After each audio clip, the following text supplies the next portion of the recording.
You're listening to Mind Your Business, hosted by me, David Pawsey, and recorded in the Deep Social podcast studio in Crawley Innovation Centre. Join me as I talk to a variety of business leaders, innovators and artists from Crawley and beyond to find out what makes them tick. Thanks for listening, and please check us out on YouTube, Spotify, and all the other major podcast channels. So welcome to the latest episode of Mind Your Business, where I interview Dan Hawkins, guitarist of The Darkness. Dan's a bit of a hero of mine. Anyone that knows me well knows that I just love music. It's my religion. For me, worship is going to gigs. Musicians are my gods. So when I discovered that I had a connection with Dan, I was like, I've got to get him on the podcast. He graciously accepted the invitation. And invited me round to his recording studio, which was an incredible experience. When I arrived, he offered to help me bring my equipment in, and I immediately said, wow, I've got a rock star roadieing for me. But the minute we walked in, he was showing me his guitars. He sort of strummed a few chords, which gave me goosebumps, and was just sort of talking about how, this is one of the guitars which the Beatles used. And yeah, I just completely geeked out. I was in absolute heaven. Dan was incredibly honest and open. The only time I don't feel like the gangly, hunched, awkward, tall bloke that I am is when I've got a Les Paul on. We discussed everything from, the success of The Darkness's first album, which sold several million copies. We'd written that album we'd gigged it for 2 years, pretty much, the songs on that album, and been ignored by everyone. And then the major label came in and stuck a load of money behind it, and that's when everyone went, where did this band come from? Yeah. The next album didn't do as well, so we sort of talked about that. After the first album, things had gone completely off the rails. I wasn't really communicating with my brother very well. He was lucky to be alive. And I think the thing that came across for me is The Darkness are perhaps seen as, in inverted commas, a novelty act, but what came across was Dan's sort of artistry, integrity, attention to detail. He's now doing sort of film soundtracks as well as, continuing touring with The Darkness. And I mean, the other thing that sort of I took away from it was the way that he still talks about the band is like, oh wow, there's still a gang. I was like, look, let's start a band again together. And the one condition is that when we do it, we don't give up. We don't sort of like split up and then try this or that. Therefore, we won't be disappointed if things don't go our way, because at the end of the day, if 20 years later we still haven't made it, we can just be a Queen covers band, and then that'll be fine. And, there's still very much a, us against the world attitude is kind of what came across to me. We were just like this really tight, family just going, fuck you to the majors, and then until we eventually signed to one. Some, interesting discussions right the way through, including why they probably won't be playing Glastonbury in the next couple of years. And I was really nervous of flying in planes, let alone helicopters. Just to get on the thing, I probably had, a quarter of a bottle of Jack Daniels, and that sounds cliche in rock and roll, but this is what it was like back in the day. It's like, and then you'd have the other quarter that you would normally have before you went on stage when we landed. But by the time I actually played Glastonbury, I was completely hammered. But thanks, Dan, an incredible interview. I just hope you guys enjoy watching it as much as I did. Well, I'd normally start the podcast by saying, welcome to Mind Your Business. But for anyone that's watching on YouTube, you'll see that I'm not in the podcast studio. I'm actually in the studio of Dan Hawkins, guitarist of The Darkness. So thank you very much for having me, Dan. You're welcome. And, first question. When was the first time you picked up guitar? Oh, blimey. Okay. Well, probably when I was about 8. Maybe younger than that, actually, because my basically the story goes that my dad is a builder. Well, he's retired now, and he worked really hard when he was younger, and he had I think he had 2 Les Paul guitars knocking about, an old kind of like hummingbird sort of knockoff, and. But the story goes that he was too busy having, taken care of 3 children and working every hour God sends. He was 3 children by the time he was 21, so he was pretty busy. that he never had time to even play them. He would just look at them. So us being kids my brother and I ended up mucking about with them, and that's it really. And interestingly, they weren't original Les Pauls, but they were Les Paul copies, which is why 20 years, nearly 30 years later, when we actually bought the guitars that we were going to use in the darkness, we went for Les Pauls because that association had always been there from a young age. So yeah, I'd say probably from 4 years old. Right. But guitar is not my main instrument by any means. So wow. The first instrument that I learned was drums. I had my first drum kit when I was 8. Right. And I was playing in bands by the time I was about 11 or 12, gigging by the time I was 14. And then then I switched to bass when I moved to London when I was 17. I moved to London as a bass player. And then it was only because the band that I was in the kind of like late 90s, basically we worked with this producer, and we had 2 guitarists and this big producer called Rick Knowles who produced a lot of Belinda Carlisle stuff. Right. And I think he was involved in Bryan Adams in some way. Anyway, like kind of a legendary producer.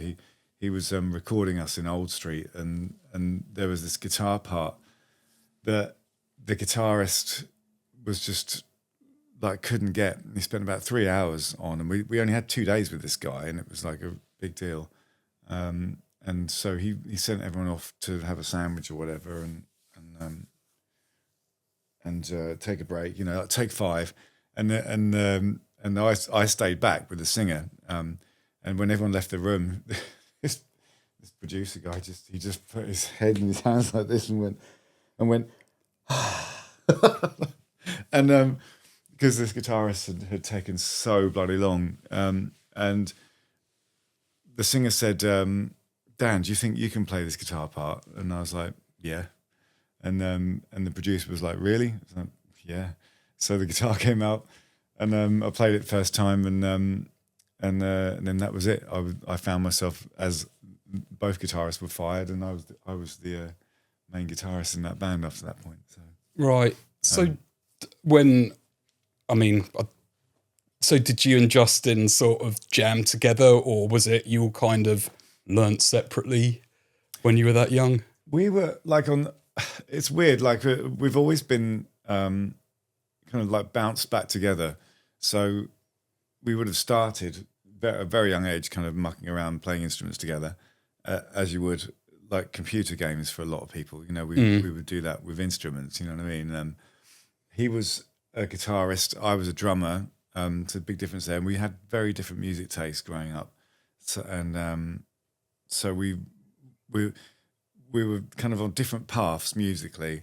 But then every now and then, like for instance, he would join this band as a guitarist, and they were a covers band, and they didn't have a bass player, and he said, well, my brother can play bass, and they were a couple of school years older than me, and quite an established band, because like I'm saying that, like when we were like 12, established, you could be an established band playing gigs every weekend. At that age in pubs, there were so many music venues around. It's a bit harder now, I think. But in East Anglia anyway. So he basically was like, my brother can play bass, and I said, yeah, fine. And then so my dad found a bass in a skip. Right. I'm not even joking. He found a bass in a skip, and the neck was okay, but the body was completely knackered. So he basically repaired it and put it back together again, and then that was my bass. And then so I had a week. He built it in a couple of days. I had a week to learn it, and then went for the audition and got the gig. And I think the first it was kind of stuff like Born to Run by Bruce Springsteen, and Rush covers. They were kind of like Marillion, it was kind Right. of like prog rock, kind Yeah. of like, you know, but that stuff was quite current at the time. So, Yeah. so yeah, and so that was me at sort of age 11 or 12 sort of thing. So anyway, God, I'm waffling. So we're basically we'll be going down our own paths. Like he likes, you know, hard rock. I'll be really into kind of you know, alternative music, and then we'll bounce back together, play in a band for a year, a covers band for a year. Then he'll leave, I'll leave, go off and do other projects, and then we bounce back together to do this or that, and then the last one was he went to music technology school in on a course in Huddersfield, and I moved to London, and so we were on different paths again. I was playing loads of different bands, and I worked for a record label and a publisher for about 6 years. The publisher actually ended up being head of administration, believe it or not. I still can't believe it myself. I actually had a business card. I thought I'd made it. It was awesome. Don't really get business cards anymore, do you? Or do you? No. Well, I don't have any. Well, actually, I found some old ones the other day. But yeah, I don't know. It tends to be LinkedIn these days. So anyway, yeah. So we basically bounced back together, and then the last time we bounced back together was I was in a band called Empire, and we needed a keyboard player. So I offered the job. I said, "Yeah, my brother can do that." And technically, it wasn't what he was doing at the time on paper, but it was, you know, we've always just been like yes men. I think. You know? Yeah, can do that. Yeah. We're multi instrumentalists. You know. So I mean, obviously.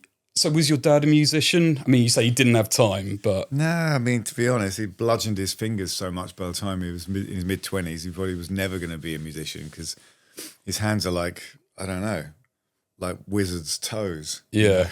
Completely, you know, spent from years of hard graft. So I don't think that's something you can do and you know, play guitar. Yeah. You know, so I mean, I've worked with him loads. You know, I've done lots of building work in the past, and you know, you finish the week, especially if you've been on one of those Kango things. It's like literally vibrating your whole soul. Yeah. You can't feel your arms for the whole weekend. They just, the feeling just about comes back by Monday, and then you're back on it again. So, so that's pretty much the experience he had. But he's got great music taste. I mean, his record collection was my record collection really.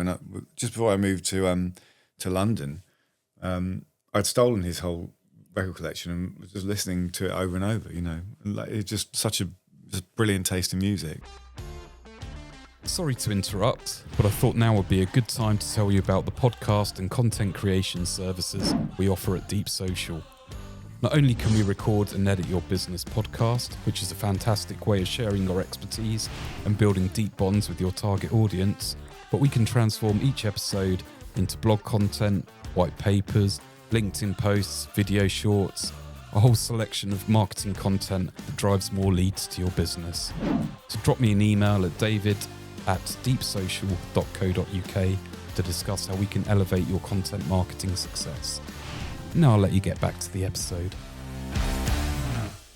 That's what I was angling for. So obviously music was always on in the house then growing up. Yeah, massively so, yeah. I mean, like classic stuff really, like he's a massive Bob Dylan fan, Dire Straits, the Beatles, Stones, Fleetwood Mac and Lizzie. Zeppelin. Yeah, Zeppelin. Yeah. Do you know what? I don't think he was... Weirdly, Zeppelin was a bit... There was a bit of a gap in my upbringing as far as Zeppelin went, and I came to them much later than most people would probably imagine, you know. It was literally a mid-20s, late 20s revelation. Like, oh my God, this is amazing. Yeah. Yeah, but both my parents were pretty much, I think you'd class them as hard-working party animals they were pretty rock and roll. Yeah. Right. My mum famously drank a bottle of whiskey with Jimi Hendrix, and right. She was quite big on the Chelsea scene, and you know, right. at the time in the swinging 60s, and yeah. Wow. So then from sort of being in bands, as you say, sort of bouncing together, bouncing apart? When did the darkness sort of take shape? Yeah, so basically, as I mentioned before, I was in a band called Empire. We needed a keyboard player. He came down, joined the band, and we then sacked the singer. And at that point, the lineup was myself, Frankie, who was the bass player in The Darkness, Justin, and a drummer called Steve. And we spent about 2.5 years auditioning singers, believe it or not. So, pretty much the fundamentals of the lineup for The Darkness were in that band, and the singer was there under my nose the whole time. And we just couldn't find anyone. And it was really sort of, we just got sick of it. I mean, I've always had a strong work ethic. So even without a singer and just with auditioning, and even if we didn't have any auditions that week, we'd still go in and rehearse and write. Sometimes 3 times a week, which for a band in London on the dole or whatever, it's like it's quite a big commitment. And anyway, so in the end, it kind of just fizzled out because we just we sort of gave up in a way. And went into different things. So Justin started doing advert music and kind of carried on from where he left off on his music tech course in Huddersfield, which was kind of, those are some of the modules and projects, right? Music to a brief kind of thing, and then he started doing that for real. And I started doing session guitaring. Played with a girl called Liz Horsman, who's from Suffolk. She was signed to EMI, to Food Records. I did that for about 1.5 years, and at the same time, I was also working for labels and worked for a publisher, and so we were all just kind of like doing stuff in music that we weren't really into. Frankie basically went to be a tour guide in Venezuela, believe it or not. Right. I know, absolutely random. The guy has got the worst sense of direction I've ever known of anyone. Apparently, he chopped through a wasp nest, like with a bunch of a group of Danish students, and he was hacking his way through the jungle, and then went straight for a wasp nest, and nearly killed him. He's got stung about 100 times. Really? Did the classic thing, dived into the river and all that kind of stuff. And they were still stinging him as each time he came up. But which you would do if someone just like halved your house, wouldn't you? Yeah, yeah. Anyway, very sidetracked. What were we talking about again? So basically, we'd given up, and then it was like the year 2000. It was like Millennium Eve or whatever, and Justin and I were at my auntie's pub, and basically we were just chatting all night about what we were up to, and we hadn't seen each other for a week or two before that, whatever, and both kind of sort of a bit bored with what we were doing, and it's not why we got into music, and I mean, you should be happy to work in any part of the music industry. I think is you're lucky to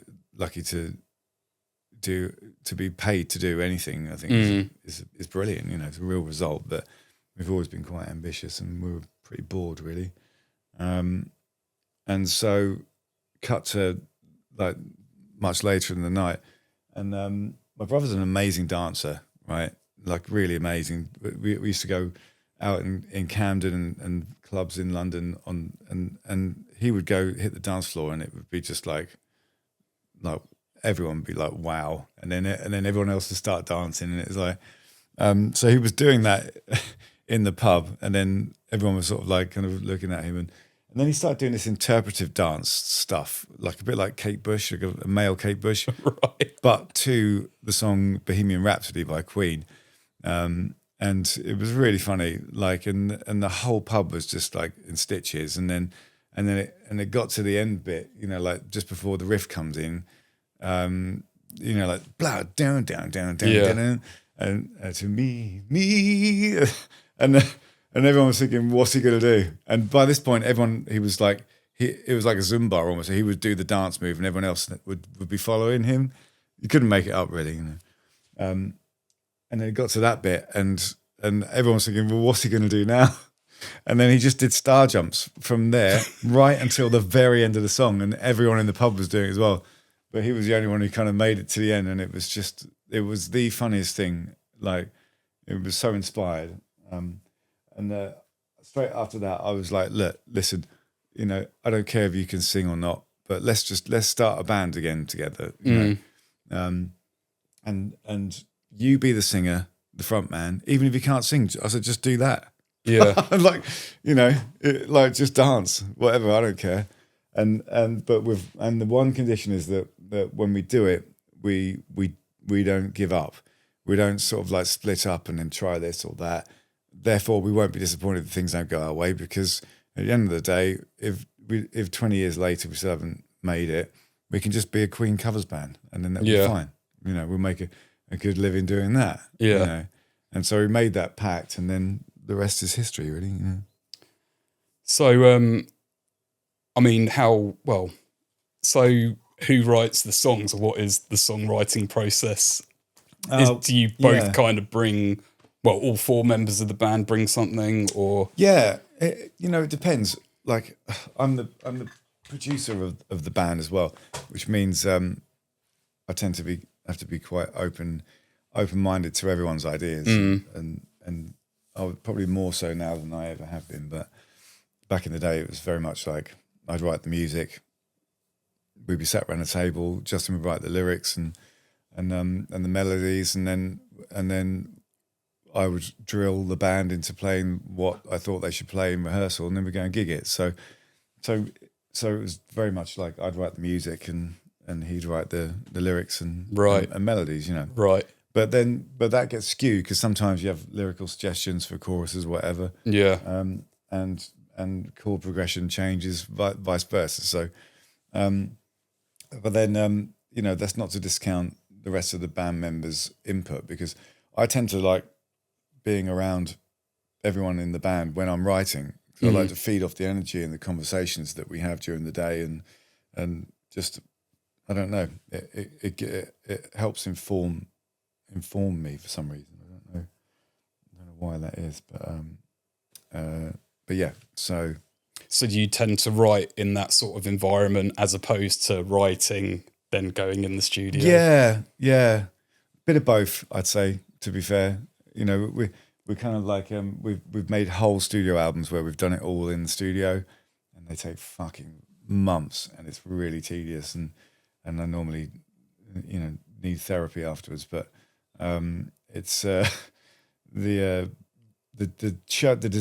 best way, I think, is on acoustic, kind of in a room like this or whatever, around a round table, where you can have conversations about what the music you're writing, rather than in a rehearsal room where regularly, like, I would have a microphone and be like, stop, it's this chord to that one, and then like do this, and then you know, because that's just deafening, and everyone's like shouting over each other, and like, you know, you're trying to have a conversation and the drummer just starts hammering away. It's like, you know, and everyone's knackered because, like, you've these rehearsal / writing sessions are 8 hours long. You've got, you know, 50 kilogram like Les Pauls around your neck, and you stood up all day, sort of thing. So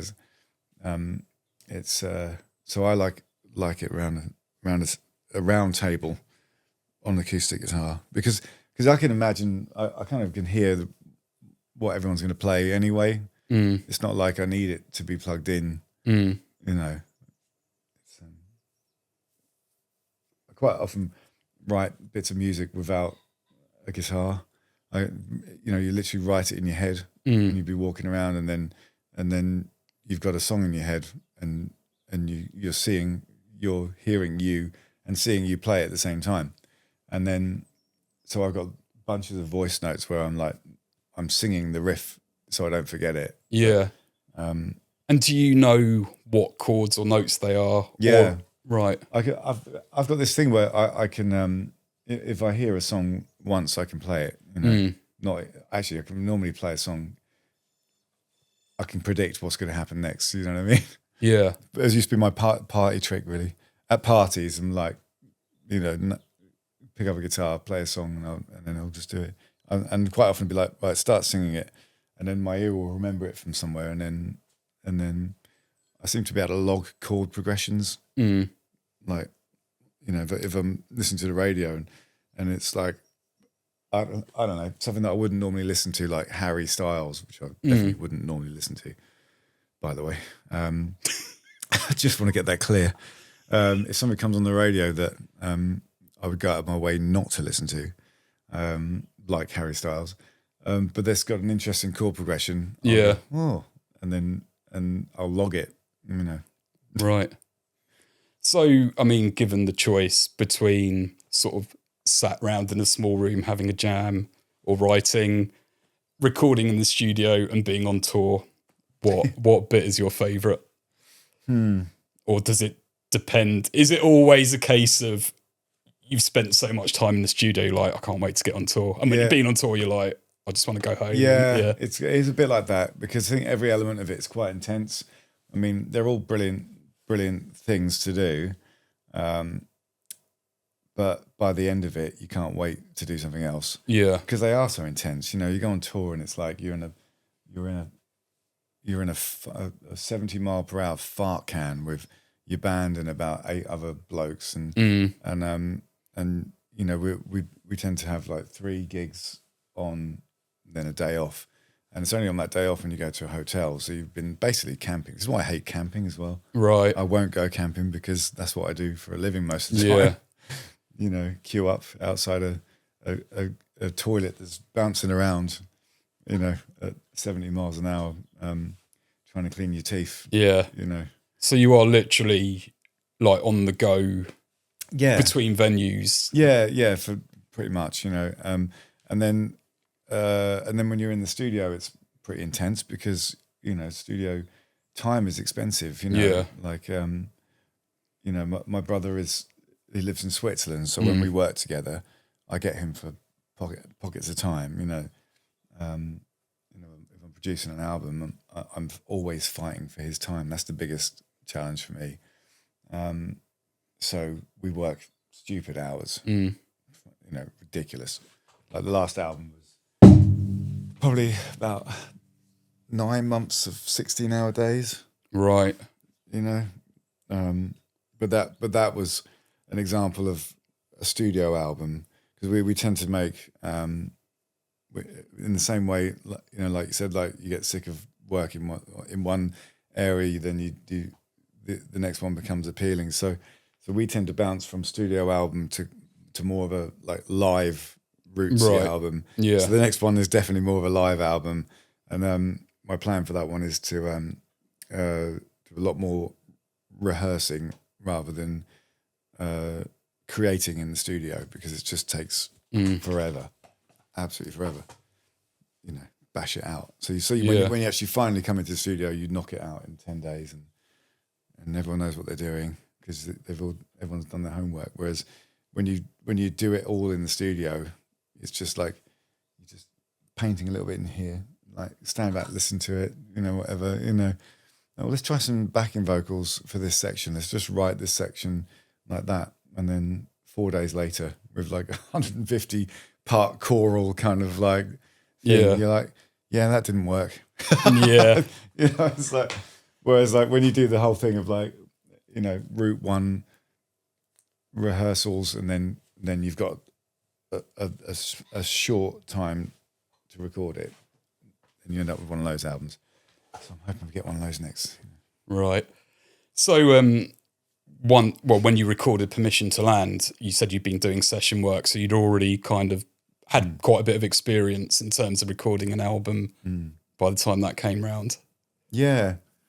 I've done, to be fair, actually, I had.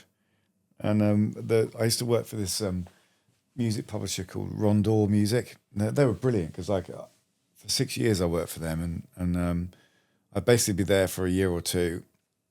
Whatever band I was in would start getting busy, and then I'd say, sorry guys, I can't work anymore, I've got to go. And then that band would inevitably split up after 6 months, and then I'd come back and say, "Can I have a job back?" And they'd always take me back. Right. I don't know why. Maybe they knew how shit my bands were. Then they'll be back in 6 months when that pile of crud doesn't work out. Yeah, well, I mean, but you've obviously talked about your work ethic. I mean, by the sounds of it, whether you're helping your dad with building, whether you're, on tour or writing or doing admin for a publishing company. Yeah. But they basically had a recording studio in the building, which was brilliant. Right. So I spent all my time down there. And I used to do like sessions. That's how I got into session guitaring, actually, because on my lunch breaks, the engineers down there would quite often phone me up and say, "What are you doing this lunchtime?" I'm like, "What do you need?" We need some acoustic and electric on this, and then maybe a bit of bass. Fine. So I go in, like, do that, and then I do that loads, for a lot of the writers that were down there, and then one day I did it for this girl, Liz Horsman, and she liked what I did, so she asked me to go to an audition, and I got the job, and that's how I ended up doing session guitaring, and did all sorts of bits and bobs, really. But it wasn't really what I wanted to do. So, what was the kind of process of getting signed? I mean, were you sending out demo tapes, or was it from the live gigs that? We couldn't get arrested. Yeah, I mean, it was really difficult because we felt like and in the beginning, it was like we knew we were going to get ignored because we made a pact to just make the music that we liked, do it the way that we wanted to do it, and not give a shit about anyone or anything. And part of that was so we basically couldn't get gigs in the midweek slots, right? Even though we lived in Camden, we knew all the promoters and all that kind of stuff. Everyone was drinking the same pubs. All of those slots, Monday to Friday, in the Dublin Castle, the Monarch, all of those, not the Water Rats, what was that one in Kentish Town called? Come back to me. They're all filled with bands that were trying to showcase for the A&R guys who would only go out Monday to Friday because, like, A&R guys have the weekend off. And they're not going to go to gigs on weekends, right? Rarely, anyway. So the only slots available were the weekend ones for us. Right. Could only get booked then, So we took this slot, Saturday night slot at the at this place called the Monarch, which is now the Barfly, and we got that slot because we knew the guy John, and he was like, "No one wants to play on Saturday night." I'm like, "What?" Like, "Yeah, because there's no A&R around. This bands think it's pointless." I'm like, "Right, we'll take that slot." Yeah. So we did loads of gigs there. We played on and off there for about a year and a half on that Saturday night slot, every other week potentially in periods, and we just built a following. That sounds crazy, but that's quite a hard thing to do in London on a Saturday. So it went from, like, first gig was maybe about 20 or 30 people there to after a year it was sold out. Which is, I think, is about 200, which again doesn't seem like a lot of people, but that's a big deal, And I remember we started making money. We get like 50 quid each after a gig. I mean, we were like, yes, well, this is the best thing ever. You're officially a professional musician. Well, I mean, obviously you'd been doing your session work, but so we were so happy doing that, and happy with the progress. We almost forgot that we were supposed to be looking for a record deal, but no one would take a chance on us and they would openly say this. They'd come to the gigs. These A&R guys would come to the gigs on a Saturday because their mates were, and there was such a buzz about the band. They'd come along and they'd love it, and afterwards they'd say, "Well, I just love your band, but there's absolutely no way, wouldn't know how on earth to market you." My brother replied once. He said to one of these guys, he said, "Well, tell you what you do. You put a picture of us in a magazine and make our music available, and that's it." Okay, fair enough. And but yeah, so we ended up having to release things ourselves. So the first single we released ourselves via a distribution deal, which is pretty much releasing it yourself with some help, with the actual ins and outs, was I think the first single was we did a double A side of I Believe in a Thing Called Love and Love on the Rocks. We called it the Love EP or whatever like that. So I can't remember what the other one was. And just literally made about 150 CDs or whatever of it. And I think it charted at 156. Right. Complete disaster. But it caught Joe Wiley's attention. Right. And that was quite a big deal.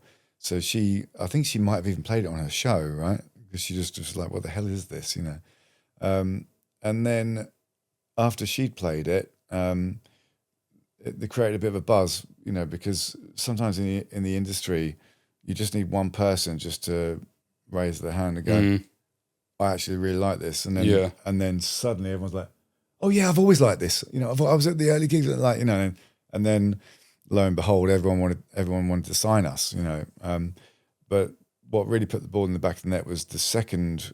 Okay, sorry, we then did Get Your Hands Off My Woman, which was was the playground hit, which is before the days of social media and all that kind of stuff. Things would just buzz around the playgrounds and in the schools. And have you heard of this? Have you heard that song, Get Your Hands Off My Woman, motherfucker? It's like, and this became such a buzz that it got back to the head of the label that we eventually signed to. Right. And then he joined the race to try and find out who this band were. And then, so that didn't chart very well either. And then the third thing that we released ourselves was Growing on Me. Yeah. Which the video was self-funded as well. Right. Yeah. I saw a YouTube video quite recently of you and Justin watching it for the first time in a while. Really? And sort of just talking through it. Love that video. I'm so proud of that video because every idea in that was ours, Same with I Believe in a Thing Called Love, It was, completely bonkers. Nothing really makes sense. And but we really wanted to keep that kind of like almost like BBC Doctor Who, sort of self-made kind of thing, handmade video thing going. And we really got that in that. Anyway, so that went to number 11, and we still didn't have a record deal, But these singles and EPs that we were just releasing gradually ourselves, we were just building, and so Joe Wiley played Get Your Hands Off My Woman on daytime Radio 1 without realising that in the bridge has the word, well... Get your hands off of my woman, motherfucker. Yeah, but the worst thing is that people don't realise that, like, in the bridge, it's... I've got no right to lay claim to her frame. She's not my possession. You can't. Yeah. She played that on Radio 1 daytime without having a clue until someone told her, and then it's like, oh. But that created a stir in itself, It's like, so anyways, so it gave people like Joe Wiley a chance to actually play the records because, they were becoming, rather than like as an oddity, but it was actually growing in popularity. But we were releasing them ourselves, So by the time the album was made, we self-funded the album as well, so we paid it ourselves and self-produced it. Well, I produced it with Pedro Ferreira, who was the engineer in the demo studio that I told you about. Who I would regularly go and like do sessions for, and we became really good friends. And he was a really important part of the Darkness's story because he was doing live sound, and he was engineering that, and he was engineering all the recordings that we were doing as well. So, so we were just like this really tight, family, just going fuck you to the majors, and then until we eventually signed to one. But at the time we signed to them, we were on course to have a number one record anyway, Yeah. But I'm glad we did not stay independent, to be fair, because and it was my decision. I fought really hard because I felt like we found the right A&R guy, the right label, and the timing was just perfect to we basically, let's use a footballing analogy. We sort of we're a ragtag sort of football team, and we managed to kind of just pass the ball about, and we just put it into the box, and at that point we probably could have sort of scrambled a goal in. Yeah. But what we did in signing to a major at that exact moment, we basically signed Ronaldo. Yeah. And he did an overhead bicycle kick and stuck it in the top right corner, because the access they have to international, facilities for a release, when there's already a buzz about the band, there's no way we would have been able to match that. So there's a good chance we would have done pretty well in the UK if we'd have carried on independent. But we certainly wouldn't have sold the records that we sold worldwide if we hadn't signed to a major at that point. So yeah, it was worth doing. So how many did that sell?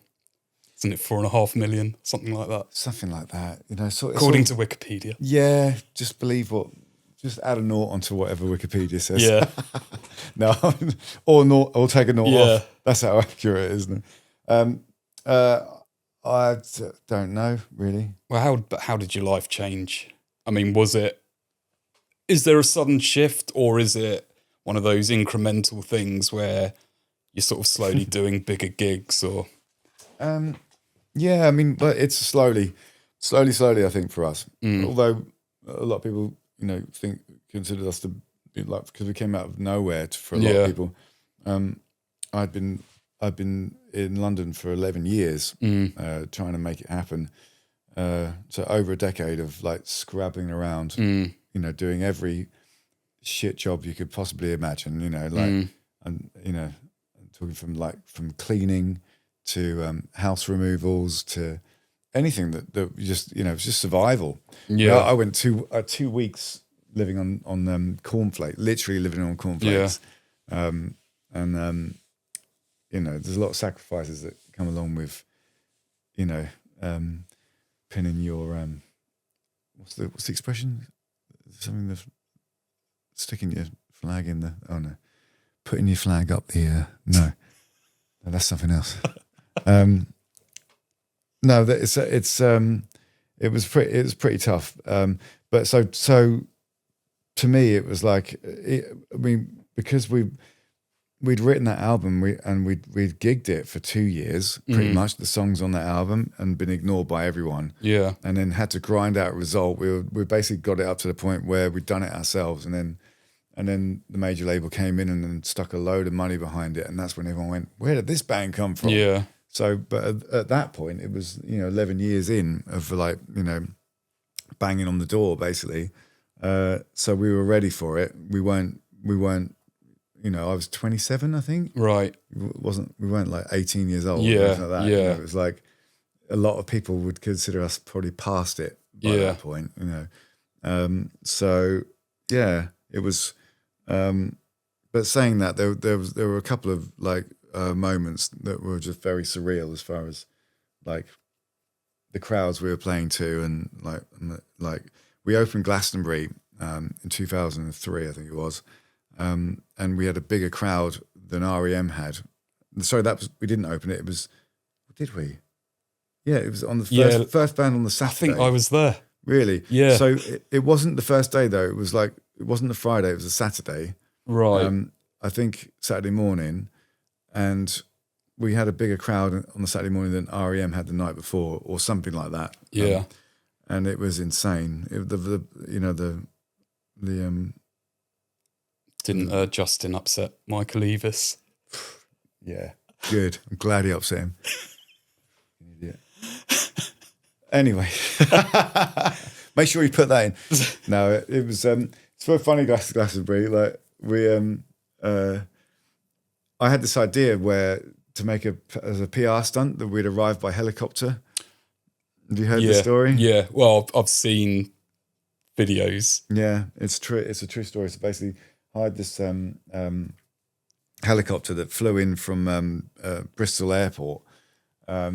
so we had to get up bastard early. Bear in mind we were on stage at midday or whatever, Yeah. like opening band, and like stupidly early.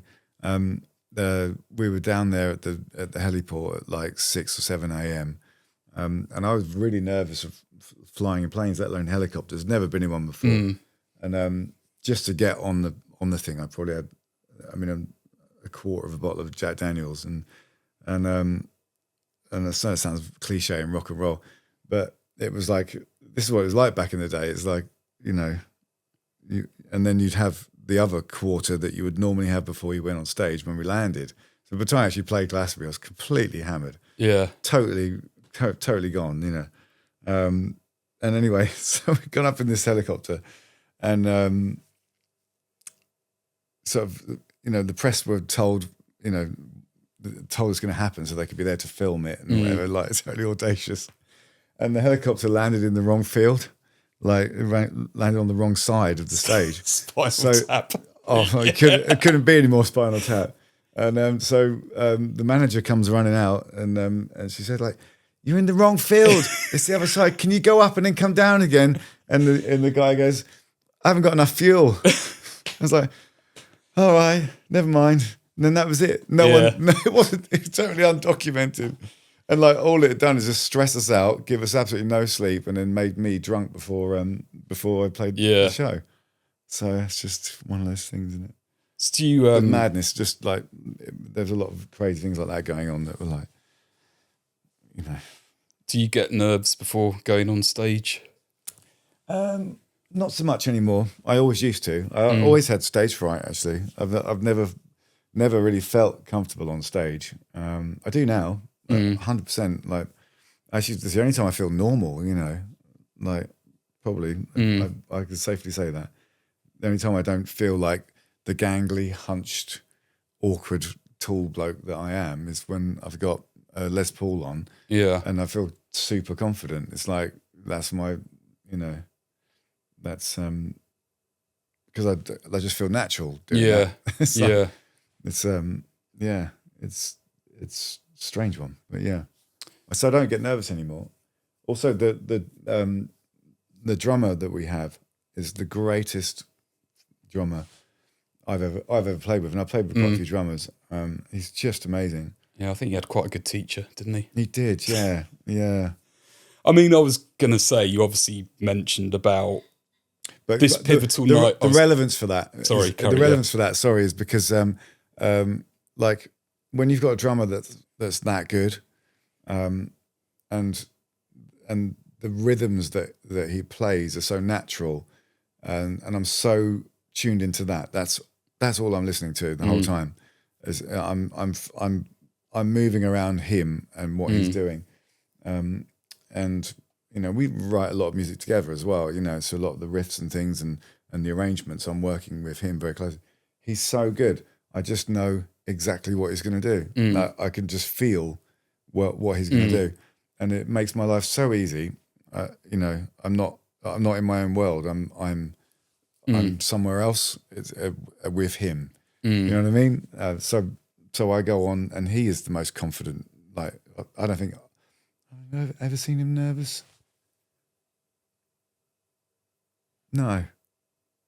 I've seen him worried because he's so hungover. He's thinking, "Am I going to die?" Yeah, but I've never seen him nervous. Right.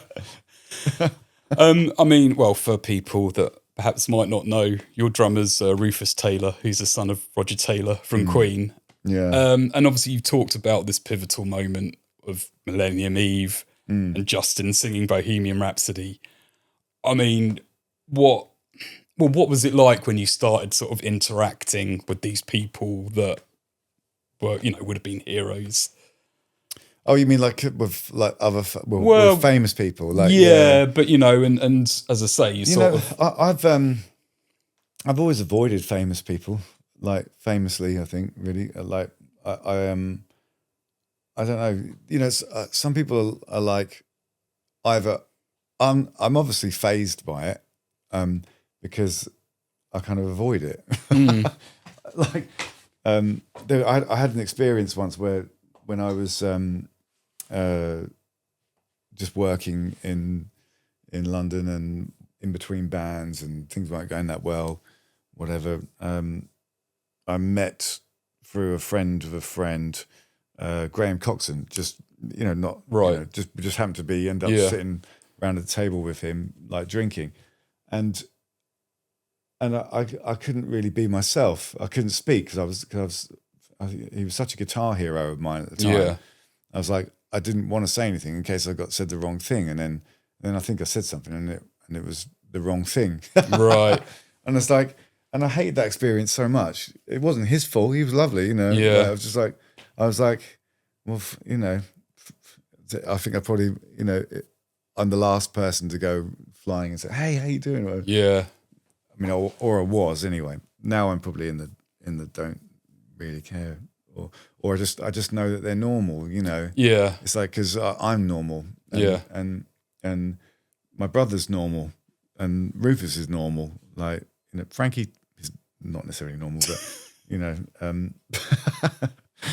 but Must be all those wasp stings that changed it.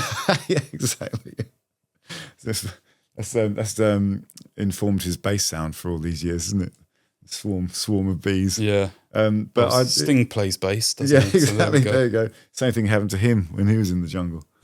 So I don't know. I've I like it when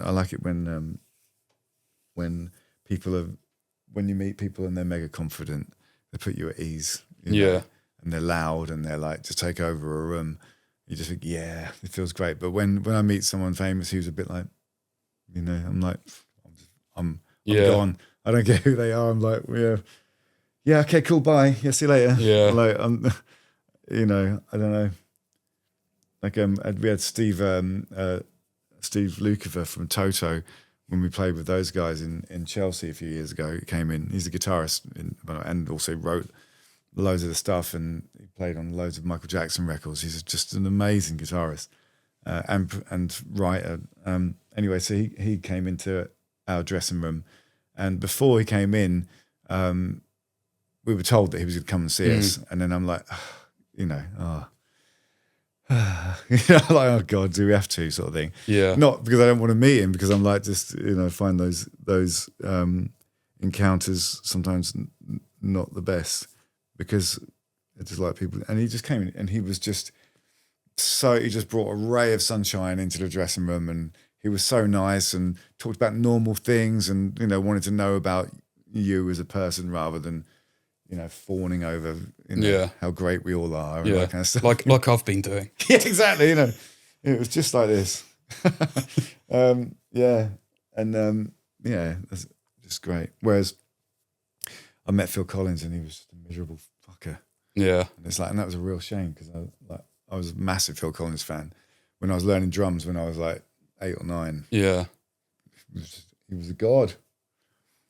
So I mean, but to be fair, he was probably just knackered. Yeah. And that's the thing, isn't it? There's so much pressure on how you behave. Yeah. And how people experience you, because people like me 20 years later go, yeah, he was a cock, wasn't he?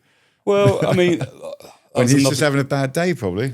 Well, that was sort of going to be a question, like, when you're on tour and you do the gig, and then you are kind of forced to sort of meet people and, hi, shake their hand.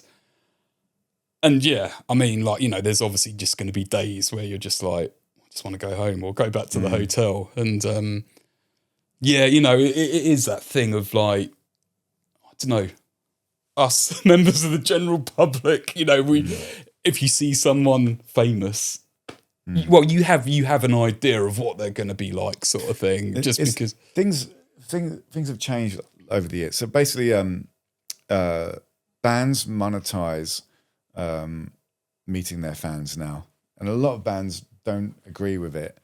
They're normally the bands that don't have to do it because they've done so well, they're making loads of money, and then you get bands who rely on that to be able to afford to tour.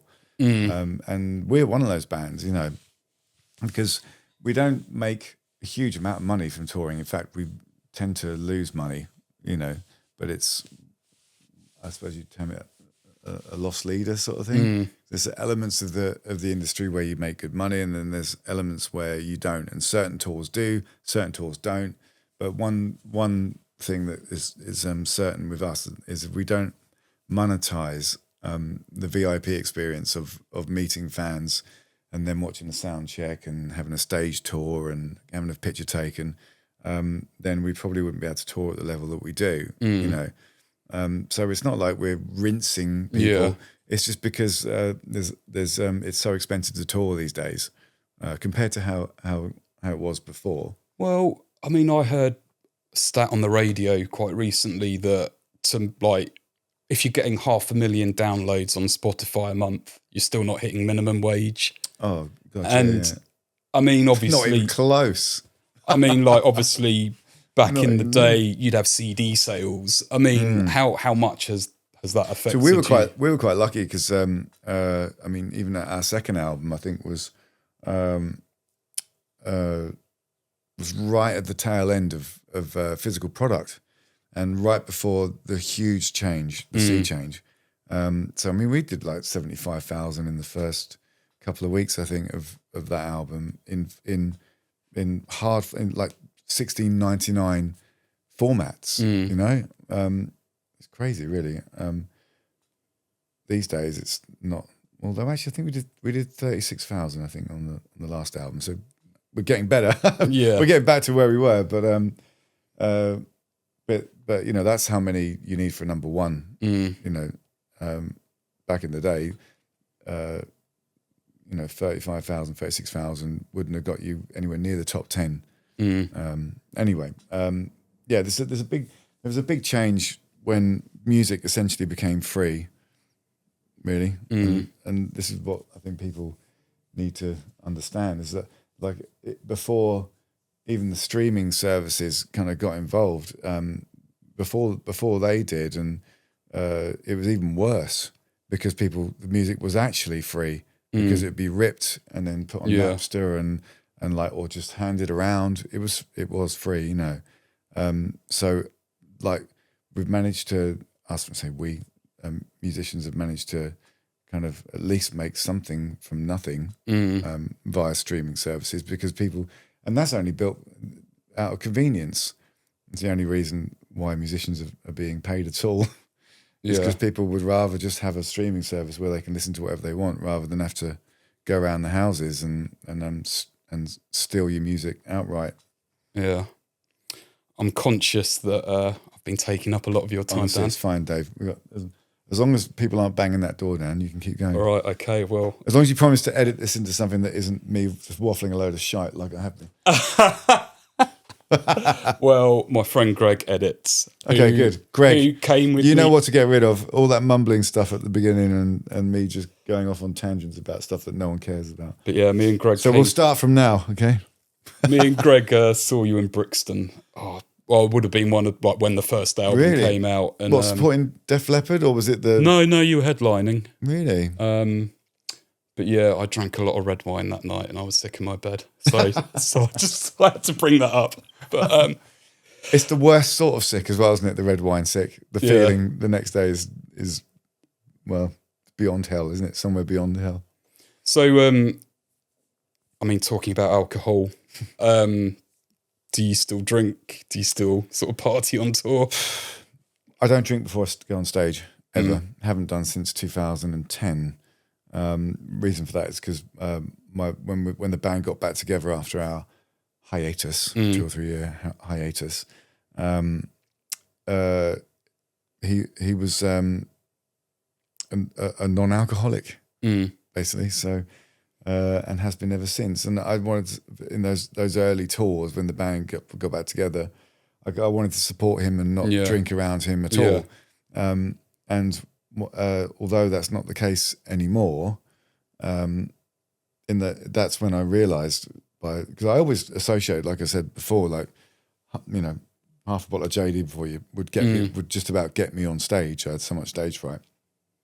Cut to when I actually wasn't allowed to do that, although I wouldn't have. It was more like 2 or 3 beers by that point. When I didn't do that, I was like, my God, it's so much easier. And I'm going to name drop here, actually. on that 2010 tour, we Brian May came and played with us as a guest at Hammersmith Apollo, and we were back to back doing the rock triangles and all that kind of stuff. Yeah. It was a brilliant night, and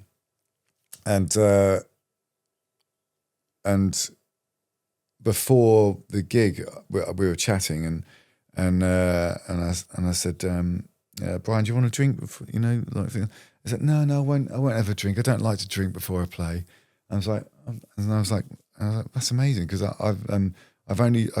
is the first tour I've done it where I haven't drunk before the show, and I've really enjoyed it. and he said the most basic thing. He said, yeah, it's a bit like driving, really. It's much easier if you don't. and I'm like, and it's so obvious, isn't it? All those years you think, because you're a musician, you should have a few beers before you go on stage, and what you're doing is really hard, right? And Yeah. I don't know about you, or anyone else, but I always push what I'm doing to the edge of my ability, and quite often beyond. I'm trying to do stuff that I'm actually really find really hard. So, the equivalent of driving your car as fast as you can around a difficult race course, and what do you think's gonna make that harder? Yeah. Being drunk.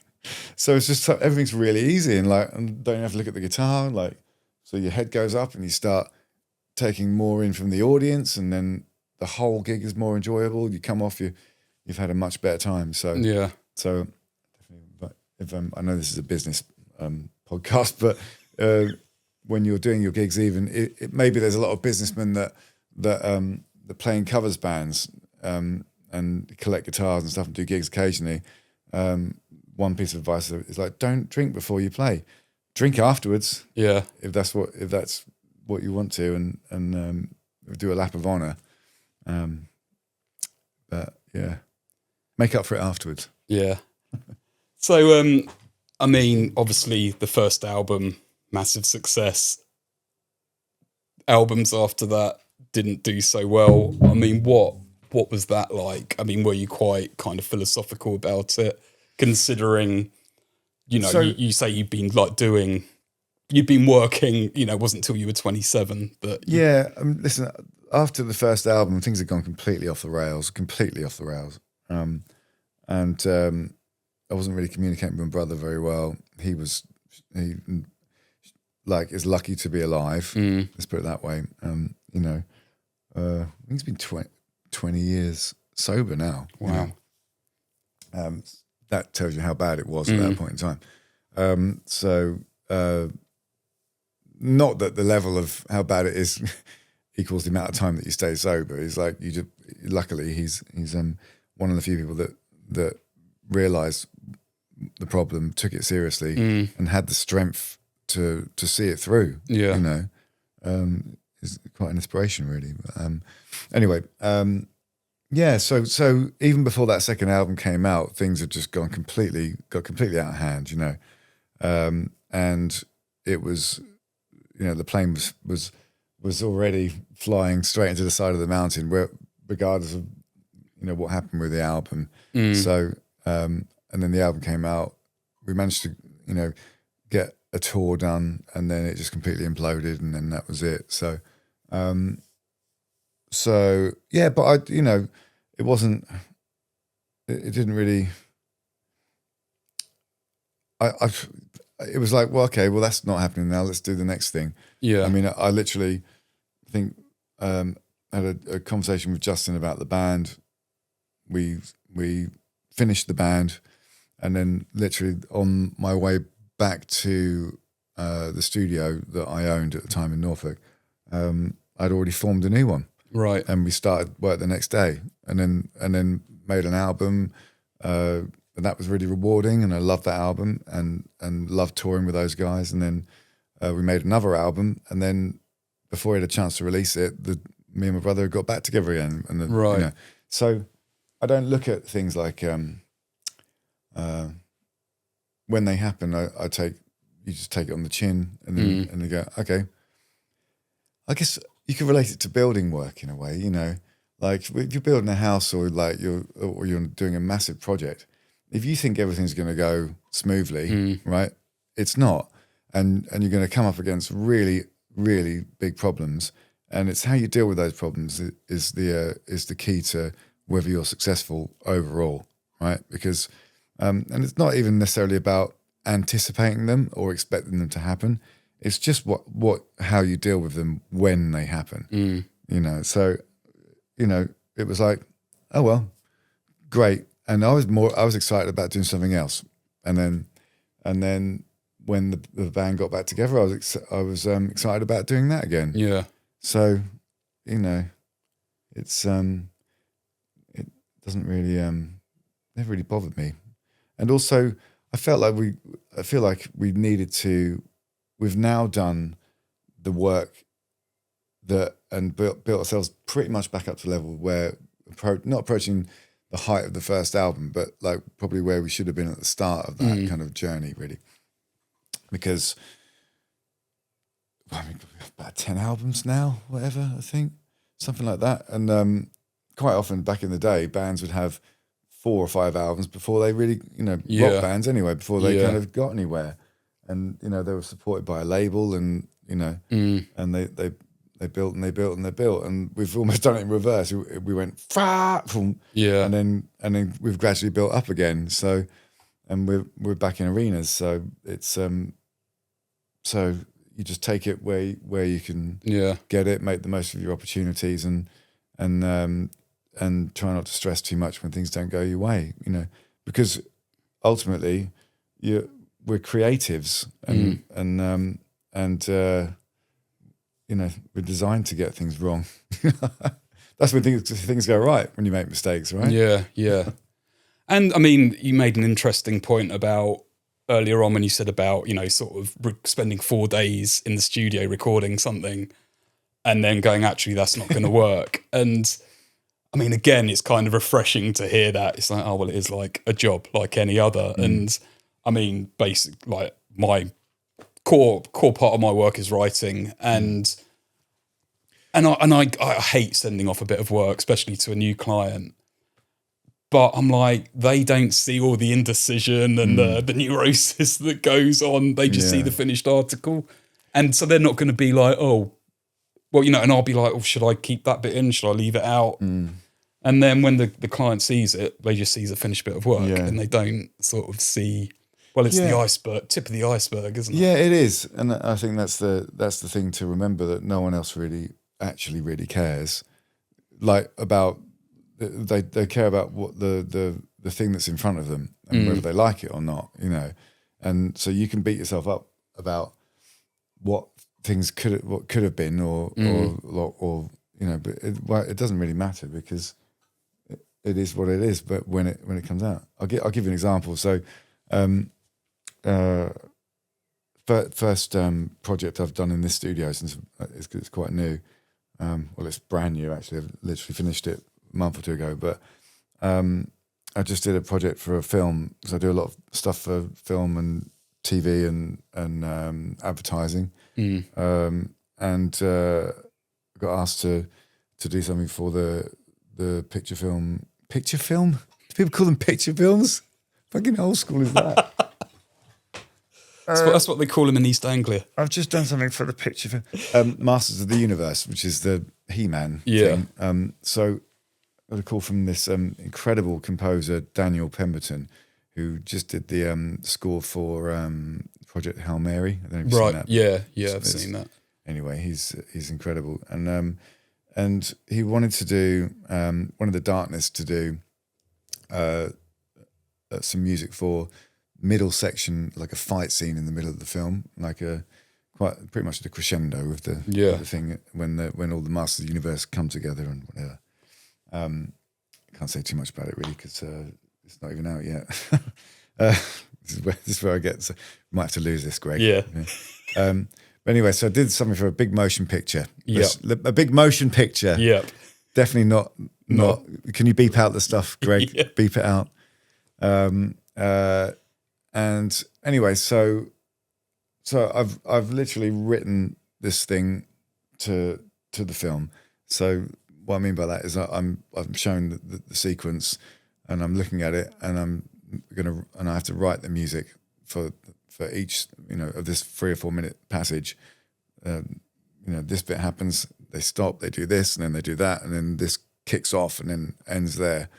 And I really loved it, and it was really fun writing to picture in that way, in a rock way, as well. And it came out really, really good, and I was really proud of it, and they loved it, and Bleep Bleep Bleep, the composer of the motion picture Bleep Bleep Bleep, really loved it too. And then through various kind of like political things that happened and whatnot. It's the suits getting involved there. Well, kind of is, yeah. They were chasing the licensing for.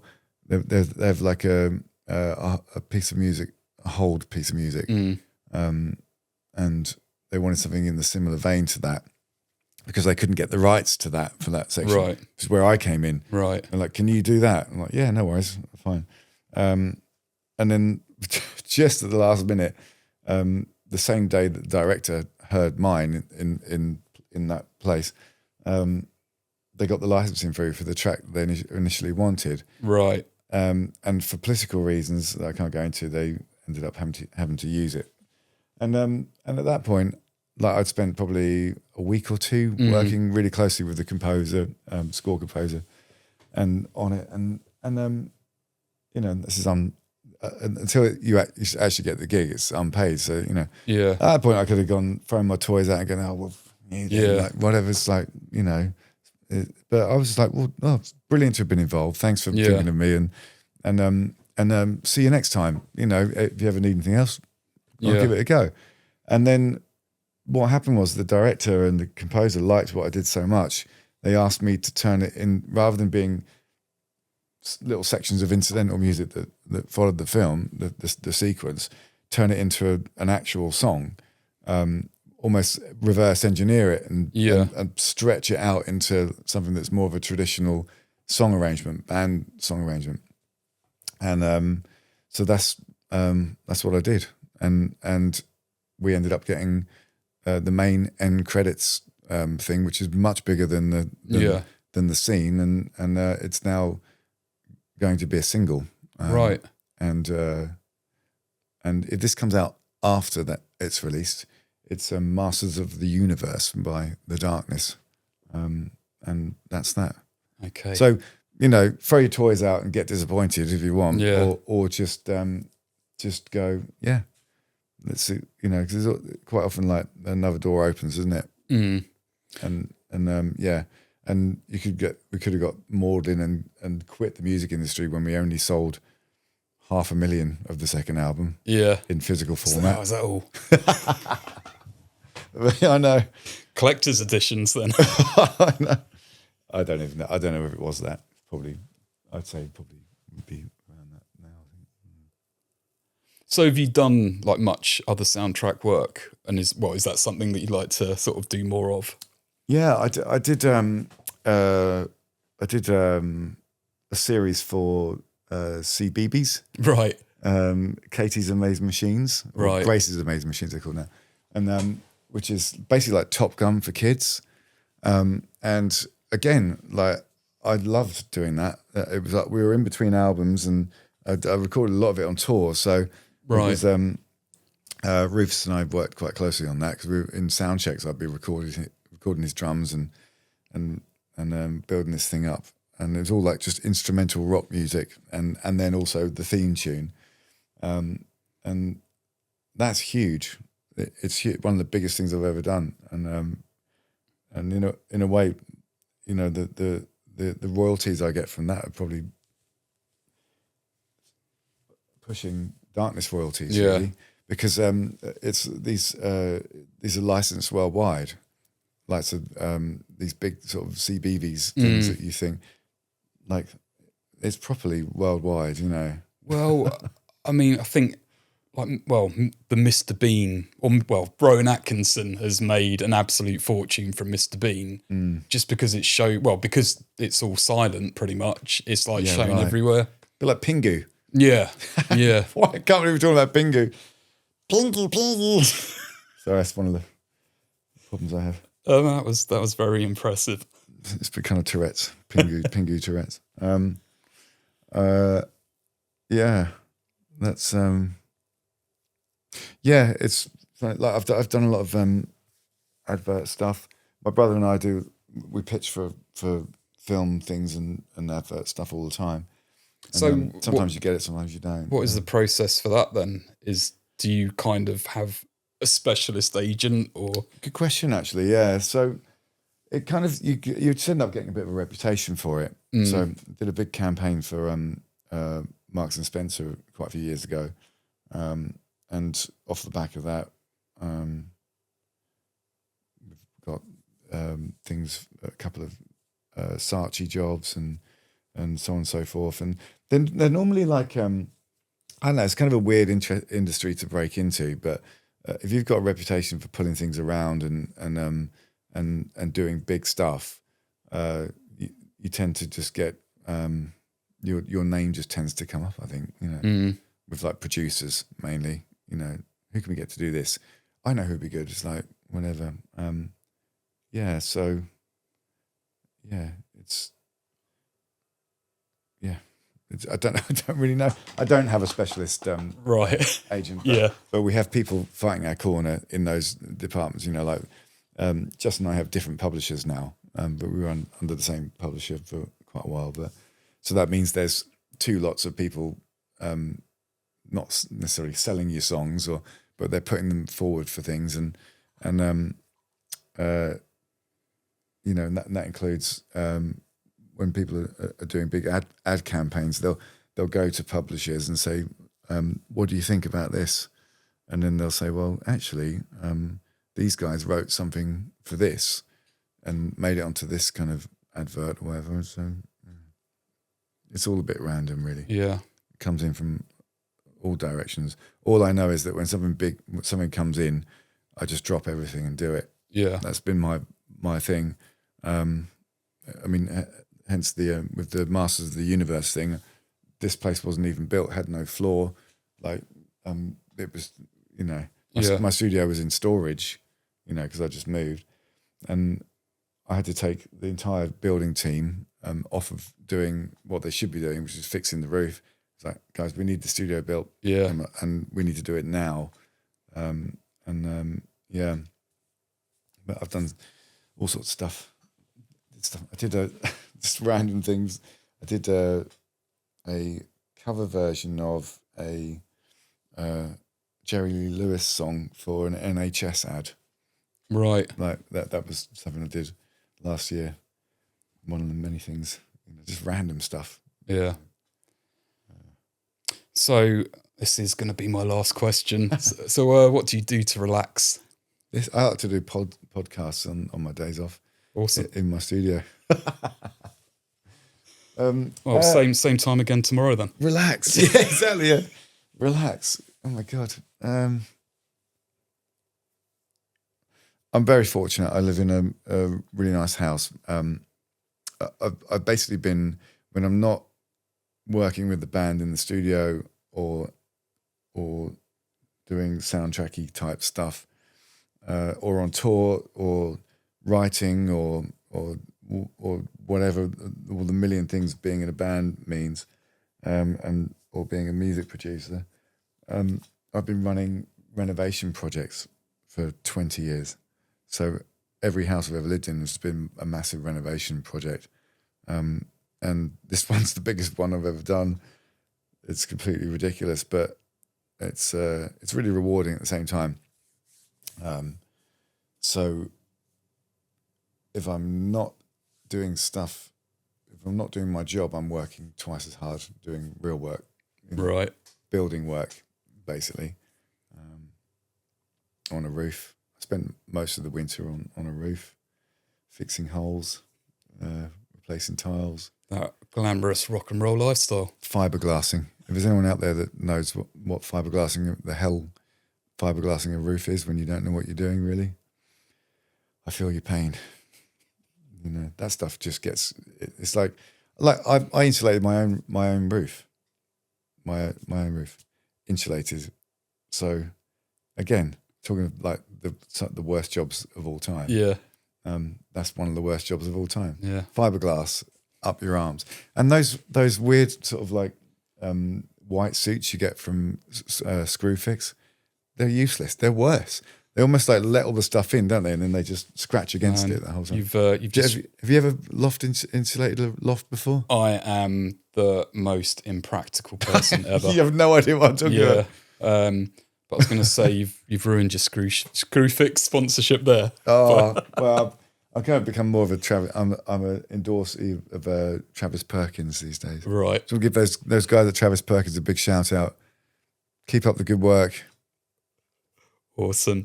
Well, it is time probably to wrap it up, Dan. Well, I know that Darkness are on tour later this year. Yeah. What date? Well, you know, let's get it sold out by promoting it on the podcast. Yeah, why not? Why not? Let's do this. No, it's I'm looking forward to that. It's good. I've actually got quite a quiet year compared to most because we're in arenas at the end of the year. They've tried to kind of keep us a low profile across Europe. You know, some summers we'll do 30 odd festivals in a 8 to 10 week period, which is quite a lot. You got sometimes it's free countries. Edfest, the Iron Maiden festival. I think that's the next big gig of ours. I think that'd be a laugh, but that's just support gigs. So that's just like we'll be on there for about an hour, and then. But yes, it's a quiet year apart from the arena things. So lots of time to get up in that loft and roll around in the insulation and record some more podcasts and do more podcasts to relax. Yeah, awesome. Yeah, relax. I don't know. I can't remember.